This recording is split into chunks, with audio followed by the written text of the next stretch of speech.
আসসালামু আলাইকুম প্রিয় দর্শক,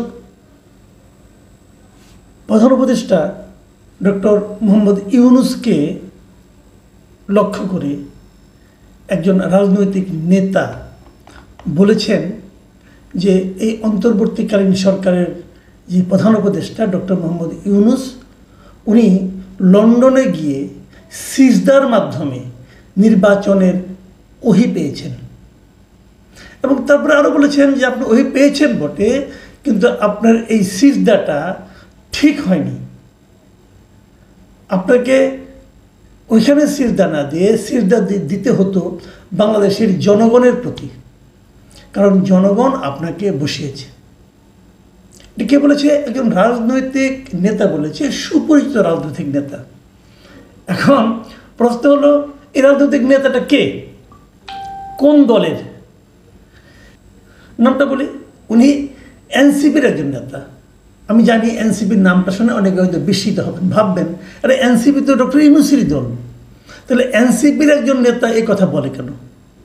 এবং এই কিন্তু এনসিপির ছোটোখাটো কোনো নেতা না। এনসিপির যিনি মুখ্য সমন্বয়ক মিস্টার নাসিরউদ্দিন পাটোয়ারি, তিনি এই কথা বলেছেন। এখন এই কথাটা বলা ঠিক কি বেঠিক, এটা নিয়ে আজকে আমি একটু কথা বলতে চাই। এবং কেবল এনসিপির নেতা এই নাসিরউদ্দিন পাটোয়ারিয়া নয়, এনসিপির আরও একজন নেতা হাসনাত আবদুল্লাহ, তিনিও কিন্তু এই একই কথা বলেছেন। তিনিও বলেছেন যে গণ অভ্যুত্থানের পর রাষ্ট্রপ্রধান হওয়া ব্যক্তি লন্ডনে গিয়ে সিজদা দিয়েছেন। এবং তিনি আরও বলেছেন, পৃথিবীর ইতিহাসে এমন নজির নেই যে একজন অন্তর্বর্তী সরকার প্রধান একটি রাজনৈতিক দলের ভারপ্রাপ্ত চেয়ারম্যানের সঙ্গে বসে যৌথ সংবাদ সম্মেলন করেছেন। এটা হাসনাত আবদুল্লাহ বলেছেন। আচ্ছা, আমি যদি দুটো কথা নিয়ে আলোচনা করি, হাসনাত আবদুল্লাহ এবং নাসিরউদ্দিন পাটোয়ারি, আমরা তো ওনাদের অনেক সমালোচনা করি, বলি যে আপনার কিংস পার্টি, বলি তারা নানা রকম, তাদের নিয়ে নানা রকম বদনাম হচ্ছে। অনেকে বলছেন চাঁদাবাজি করে, অনেকে বলছেন যে সরকারি প্রোটেকশন পেয়ে বিভিন্ন জায়গায় যায়। এগুলো তাদের বিরুদ্ধে সমালোচনা অনেক পুরনো, আমি অনেকবার করেছি। কিন্তু এবার যে ঘটনাটা ঘটলো, এই যে কথাটা ওনারা বলেছেন, এই দুজন নেতার কথাই বলি, ভুল বলেছেন। আমি কিন্তু মনে করি ওনারা ভুল বলেন নাই। এতদিন ওনারা যে কাজগুলো করেছেন সেগুলো ভুল করেছেন। এতদিন তারা ডক্টর ইউনূস গভর্নমেন্টকে প্রায় সকল ক্ষেত্রে এক ধরনের ব্ল্যাঙ্ক চেক দিয়েছেন, কিন্তু এখন আর দিচ্ছেন না। কেন দিচ্ছেন না সেটা অন্য হিসাব, সেই হিসাব নিয়ে আরেকদিন কথা বলবো। আমি বরং এই যে তাদের মন্তব্যগুলো নিয়ে একটু কথা বলতে চাই। সেটা হলো, এই যে বলেছেন একজন সরকার প্রধান একজন রাজনৈতিক দলের ভারপ্রাপ্ত চেয়ারম্যানের সঙ্গে বসে যৌথ সংবাদ সম্মেলন করেছেন, এটা নজিরবিহীন। কথাটা কিন্তু মিথ্যা নয়। হ্যাঁ, তারেক রহমান অবশ্যই বড় নেতা, কিন্তু ওনার সঙ্গে যে ডক্টর ইউনূসকে দেখা করতে হবে কেন? এটা বেসিক। দেখেন, তারেক রহমান তো আমারও নেতা, আমি হয়তো যারা বিএনপি করেন সবারই নেতা, এই দেশের নেতা উনি, কোনো সন্দেহ নেই এতে। কিন্তু ক্ষমতায় তো আমরা তারেক রহমানকে বসাইনি, আমরা ক্ষমতায় বসেছি ডক্টর ইউনূসকে। তো ডক্টর ইউনূস তো ওনার ওইটা রাখবেন। উনি কি বাংলাদেশে থাকতে কখনো কোনো রাজনৈতিক দলের অফিসে যান, যে কথা বলেন? যদি এরকম হতো যে উনি সবার সঙ্গে দেখা করেন, যে কথা বলেন, আমি এটাকে মেনে নিতে পারতাম। হ্যাঁ ঠিক আছে, ওনার তো এটা টাইপ, উনি এরকম করেন, সবার সঙ্গে একটা আন্তরিক ভঙ্গিতে কথা বলেন। তা তো বলেন না। তো ওখানে যে, এবং আরও বড় কথা, এই মিটিংটা কিন্তু অনুষ্ঠিত হয়েছে ডক্টর ইউনূসের আগ্রহে, এবং ডক্টর ইউনূসের পক্ষ থেকে, সরকারের পক্ষ থেকে মিটিংটার কথা প্রথম বিএনপিকে বলা হয়েছিল। তারপরে মিটিংয়ের মধ্যে কি হয়েছে না হয়েছে সেটা অন্য আলাপ। এবং আমি নিজেও বলেছি যে এই মিটিংয়ে আসলে সরকারের অন্য একটা উদ্দেশ্য ছিল। সেই উদ্দেশ্যটা কী সেটা আমি তখন বলেছি, তখন মনে হয়েছিল বলেছি।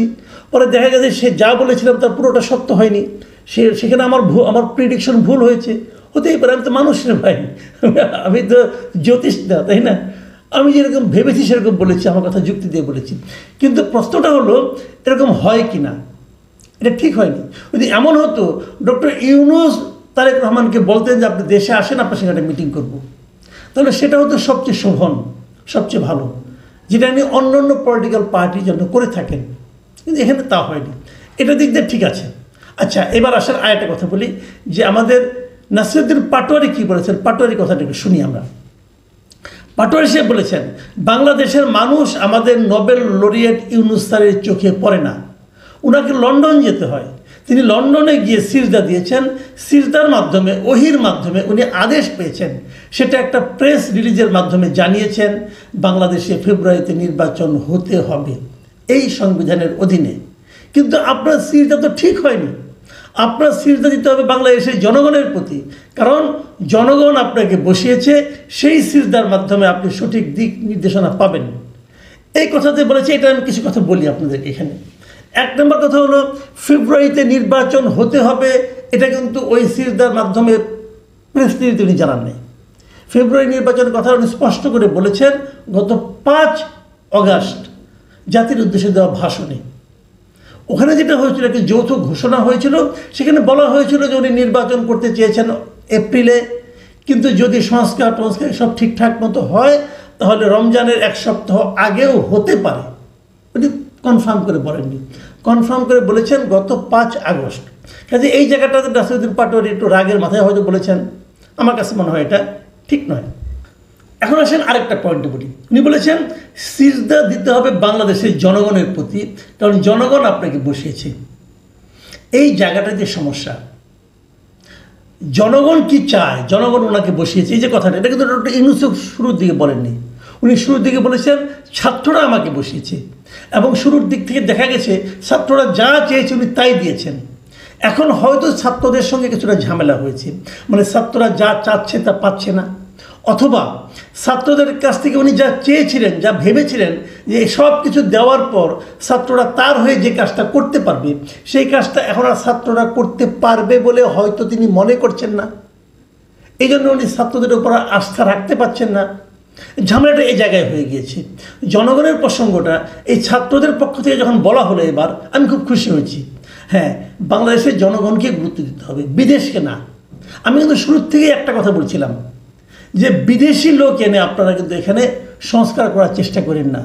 এবং ডক্টর ইউনূস কী করেছেন, শুরুর থেকেই বিভিন্ন পোস্টে উনি বিদেশি লোক নিয়ে আসছেন। বিদেশে মানে যারা বিদেশে থাকেন, মানে দ্বৈত নাগরিক, বাংলাদেশে জন্ম কিন্তু এক পর্যায়ে বাংলাদেশ ছেড়ে ওরা বাইরে চলে গেছেন। কেন চলে গেছেন? কেন চলে গেছেন? ওই দেশকে সেবা করার জন্য গেছেন, আর কিছু না।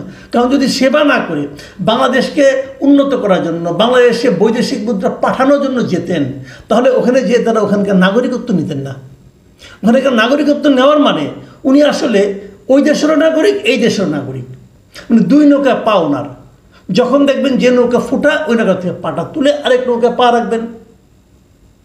যখন দেখবেন যে নৌকাটা ওনার জন্য বিপজ্জনক, অন্য নৌকায় চলে যাবেন। এই যে সুবিধাবাদী ক্যারেক্টার, এই ধরনের লোককে এনে উনি ওনার উপদেষ্টা, ওনার পরামর্শক, এবং সবচেয়ে বড় যে দাবিটা স্টুডেন্টদের সংস্কার, সেই সংস্কার কমিশনের মাথায় এই লোকগুলিকে বসিয়েছেন। এই প্রত্যেকটা লোক আমার বিবেচনায় সুবিধাবাদী। যে লোক নিজের দেশ ছেড়ে অন্য দেশে চলে যায়, যে ওই দেশের নাগরিকত্ব নেয়, সে লোককে আমি সুবিধাবাদী মনে করি। ভাই, আপনারা যে যাই বলেন, আমি মনে করি। দেখেন, শেখ হাসিনার আত্মীয়রা যারা দেশ ছেড়ে পালাইছে, আওয়ামী লীগের মন্ত্রীরা যারা দেশ ছেড়ে পালাইছে, সব সুবিধাবাদী। কারণ সবারই কিন্তু বিদেশের নাগরিকত্ব আছে, অথবা তার স্ত্রীর নাগরিকত্ব আছে। স্ত্রী নাগরিকত্ব নিয়ে সে ওখানে বসবাস করছে। তাদের কিন্তু এই দেশে না আসলে কোনো অসুবিধা হবে না। আমরা এরকম লোক চাই না।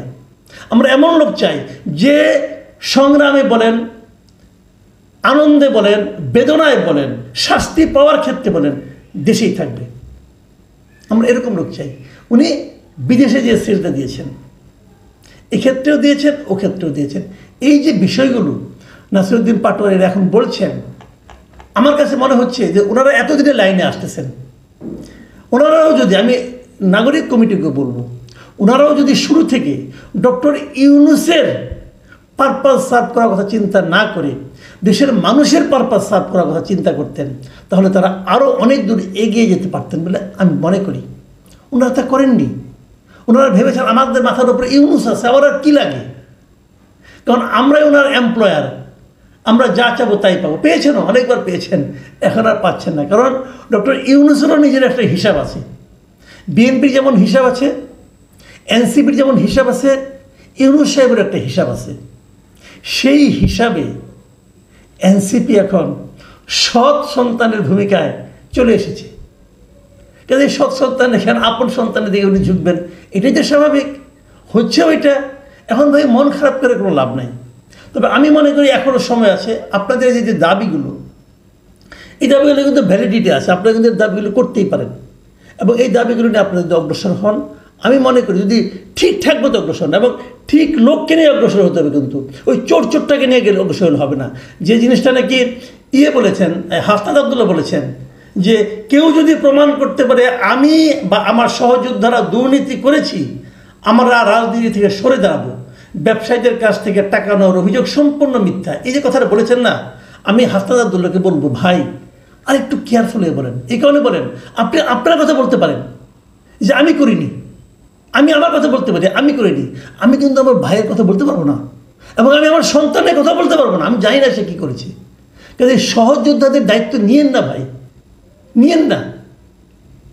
শুনেন, যদি ব্যবসায়ীদের কাছে চাঁদা নিয়ে থাকেন, কার কাছে দিচ্ছেন? ব্যবসায়ীদের কাছ থেকে। ব্যবসায়ীদের চিনেন? ব্যবসায়ীদের চিনেন? আর মুহূর্তের মধ্যে চোখ উল্টে দেয় খেলে টাকার জন্য। ধরেন আপনি চাঁদা চেয়েছেন, আপনাকে চাঁদা দিয়েছে, খুব ভালো ভালো সম্পর্ক, যেই বুঝবেন আপনার পাওয়ারলেস হয়ে গেছেন, যেই বুঝবেন আপনার পাওয়ার একটু কমে গেছে, ওই জায়গায় আরেক জায়গায় যে বলে দিবে এই ওদেরকে টাকা দিলাম, হয়তো আপনাকে 10 টাকা দিছে, বলবে ওদের 110 টাকা দিলাম। চিনেন ব্যবসায়ীদের? এরা হলো সেই ব্যবসায়ী যারা নাকি হাসিনাকে বলেছিল তার সঙ্গে জীবনেও আছে, মরণেও আছে, কবরেও যাবে নাকি। তাদের বিরুদ্ধে আপনি কী করতে পারছেন? কিচ্ছু করতে পারেন নাই। বিএনপি বরং তাদের লোক দিয়ে ওই ব্যবসায়ীকে রক্ষা করার জন্য প্রজেক্ট হাতে নিয়েছে, তাও তো ফেরাতে পারেন নাই, ওইটাও তো এক্সপোজ করতে পারেন নাই। বড় কঠিন ভাই রাজনীতি করতে আসছে, রাজনীতির মাঠ বড় কঠিন। তারপরে বলবো আপনারা এনার্জেটিক ইয়াং, কাজে লাগান, সবার দায়িত্ব নিয়ে না মিস্টার হাসনাত আব্দুল্লাহ, তাহলে কিন্তু ধরা খেয়ে যাবেন।